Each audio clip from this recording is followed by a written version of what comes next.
Hello everyone, good morning, welcome back to my channel Mishtu's lifestyle. তো এখন দেখতে পাচ্ছ ঘড়ির কাঁটায় বাজে 5টা 5।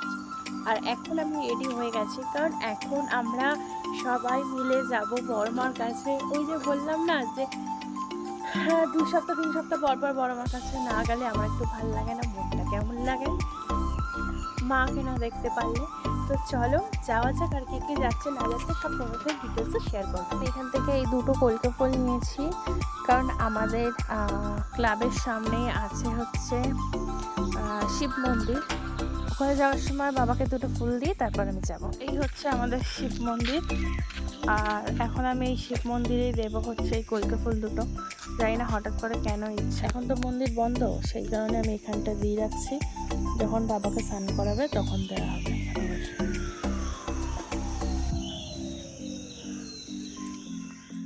এখন আমরা চলে এসেছি সোনারপুর স্টেশনে। সোনারপুর থেকে ট্রেন ধরে আমরা কিন্তু যাব শিয়ালদাতে। শিয়ালদাতে গিয়ে আবার ট্রেন চেঞ্জ করে যাব হচ্ছে বড়মার কাছে। আর এখানে দেখো সবাই মিলে আমি ব্লগ করছি বলে হাই হ্যালো, এখানে কাকি আছে, ভাই আছে, আমার দেওর, মা, সবাই মিলে কিন্তু আজকে আমরা যাচ্ছি বড়মার কাছে। চলে এসেছি আমরা শিয়ালদাতে, আর আমাদের ট্রেন ছিল 8 নম্বর প্ল্যাটফর্মে, আর ট্রেনটা ছিল রানাঘাট লোকাল। এত ভিড়, মানে ভিড় বলতে আমার না ভিড় নেই, ফাঁকাই আছে বল, এবারে থাকবে। এই এখন যারা যারা দেখছো আমাদেরকে একসাথে দেখো আর জল লুচির মতো ফলো। মানে ওঠেই একটা মানুষ সবসময় ঘুমায়। তোজো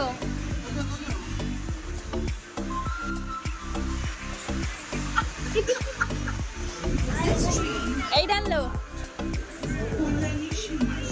টুকি।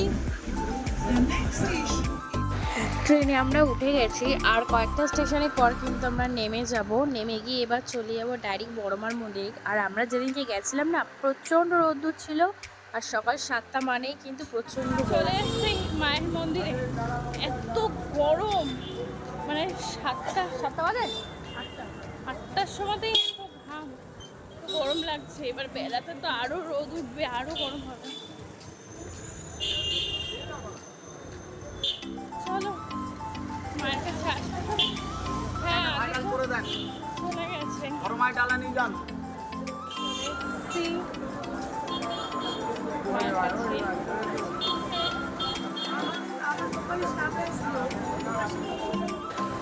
আমরা যতবার আসি ততবারই কিন্তু এই কাকিমার দোকান থেকেই ডালা নিই, আর এই দোকানেই আমরা বিশ্রাম নিই।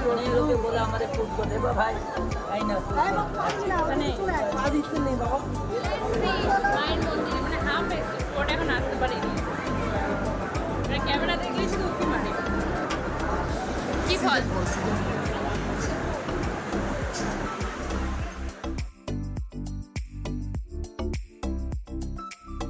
হয়ে গেছে। এখন আমরা যাচ্ছি গঙ্গার ঘাটের দিকে। এত ভিড় না, ভালো লাগছে।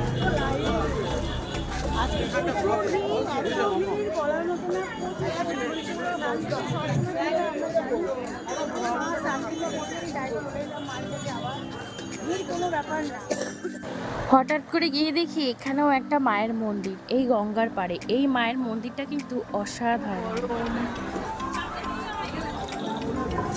এত গরম, এখান দিয়ে আমরা শরবত দিচ্ছি। সবসময় আমার ব্লগ ওরকম করে, একদম ভালো নয়।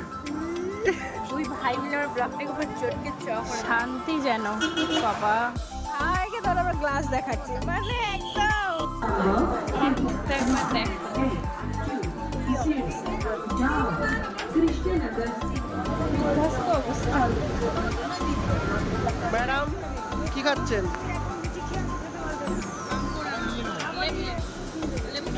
চিয়ার্স। শিয়ালদাতে নেমে গেছি, হালাত খুব খারাপ গরমে।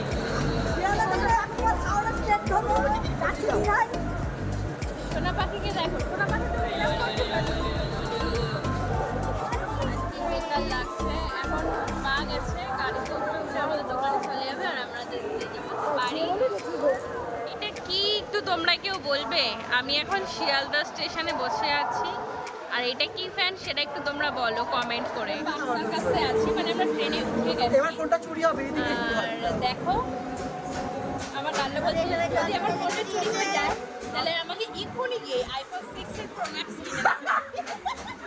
এখন এসেছি বাবুর্চিতে, খাবার পার্সেল হচ্ছে। ছোটোর অবস্থা এত খারাপ যে এখানে বসে খাওয়ার মতো আমার ক্ষমতা নেই। বাড়ি গিয়ে এসে চালিয়ে ফ্রেশ হয়ে খাবো। আজকে বৌদি খুব মাত্র এসেছি খেতে। এই নাকি আমি খাওয়াই না, এই নাকি আমি কিনতে। আগের দিন গেছি আমি 50 টাকা দামের একটা কোল্ড ড্রিঙ্কস খাইয়েছি। 50 টাকা 50। এত ক্লান্ত, আমার কিচ্ছু ভাল লাগছে না। ক্লান্ত তো অবশ্যই, কিন্তু ওনার নাটক মেরে 10টা ফটো তোলা, আমাকে না জ্বালানো, এগুলো বন্ধ নেই।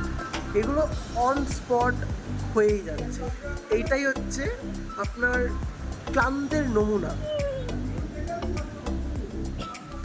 আর চাটনি পাঁপড় কাতলা মাছ ভাত ডাল সবজি আর তোর বউয়ের জন্য কি নিয়েছিস? ওর জন্য ফ্রাইড রাইস চিকেন তোর বউ জিম করছে না? বলছি তোর বউ জিম করছে না? দুদিনের জন্য জিম বাদ সব ভাত এইটা কি রে? এটা কি? সারাক্ষণ রোদ দূর, আর বাড়ি আসার সময় যদি এরকম বৃষ্টি পড়ে কেউ না ভিজে থাকতে পারে বলো? আমার ভিডিওটা এটুকুই। তো চলো, ভালো লাগে প্লিজ লাইক কমেন্ট শেয়ার আর সাবস্ক্রাইব করে দিও। তো দেখা হচ্ছে নতুন কোনো ব্লগে।